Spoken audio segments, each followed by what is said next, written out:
They call it a keynote speech. I would call it a conversation that I've been waiting to have for a very long time. Organizing the second edition of TEDx gives me immense pleasure, particularly after the superlative success that we had last year. And it leaves me humbled and delighted at the same time.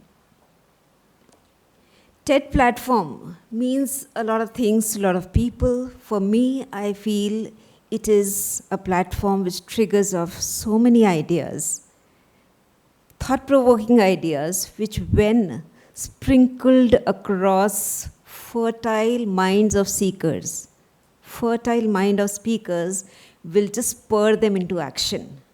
Too many words? I really feel that we're all hungry for ideas, hungry for thoughts. We're just waiting. That is how human mind is designed. We're just waiting for something to just trigger off, our ignite thoughts inside us. And then I think we all are capable of achieving so much. So for me, this platform of TED means thought seeds. I've just kind of renamed it for my own understanding. At EIS, of course, we always try to provide our community with a constant flow of thoughts, ideas, so that they continue to evolve and flourish. Because I feel that whenever we provide these triggers, it just lures our mind to think longer, further, deeper, and that's how achievements happen, that's how achievers are born. We've been seeking inspiration, which is the theme of today's TED Talk. So inspiration we've been seeking right from childhood when we look at that story of the thirsty crow and how did the innovation of putting those small stones inside got it the water that it needed. From there to look at the king in the cave, the spiders falling down, going up again, and then we learn about try and try again, perseverance, persistence, hard work, and finally achievement. Bird building a nest, putting small twigs together, relentlessly striving, going on till the time you have a beautiful heaven there. So that's also inspiration. So inspiration can come from anywhere. It could be, a sunny morning. It could be blue skies. It could be the first shower of the season. It could be anything. The epiphany moment can happen anytime. We just have to keep seeking it. We just have to keep looking out for it. I was just reading a Harvard review, and there they talk about that inspiration is not something that has to be kind of, pushed into somebody's mind. It doesn't happen under stress. You cannot force somebody to get inspired. We just have to create the right kind of environment that the triggers happen. That's what we have to try, and that is what we can do here, say in the school or at home.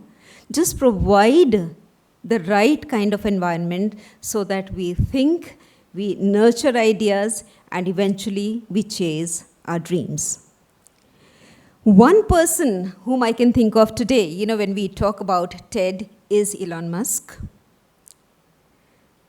An introvert, a quiet child who loved reading science fiction. I'm sure all of you have read about him.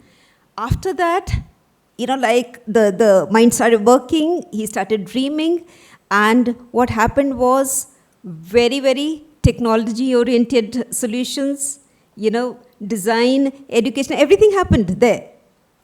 The SpaceX, sending rockets to the space and getting them back. I was listening to one of his talks, and then he was talking about boring and how, the cars which are now flooding the roads would come down, and there would be boats which are three-dimensional, and under the surface of the earth, you have the traffic all over, then finally emerge again and go out. So, these are ideas which are so interesting.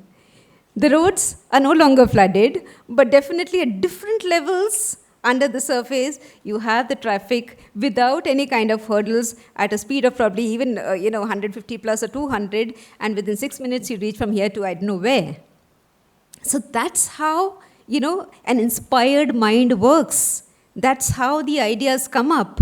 So this was just for you to understand that reading can be a huge inspiration, because from science fiction, then he could think of Tesla, he could think of SpaceX, he could think of boring, he could think of so many other things. So ordinary people seeking to do extraordinary things just because they are inspired enough. Your setbacks, which will happen, your failures, if you would like to call them failures, will also inspire you in a way. Wasn't Amitabh Bachchan rejected so many times for his looks? And see where he is. Sudha Chandran, Glenn Cunningham. There are so many of them. Setbacks help them to trigger off, the inner persistence, and they achieved way more than they would have done minus those setbacks. So inspiration is omnipresent. It is around you. Just be seekers and look for that inspiration, not by chasing inspiration, but by absorbing everything that is happening around you and keeping your mindset into that growth mode so that you're ready to absorb those ideas. As far as today is concerned, let us see what our speakers get inspired by. Let us see what we hear on the stage today. I hope you have an inspiring day ahead. Thank you so much.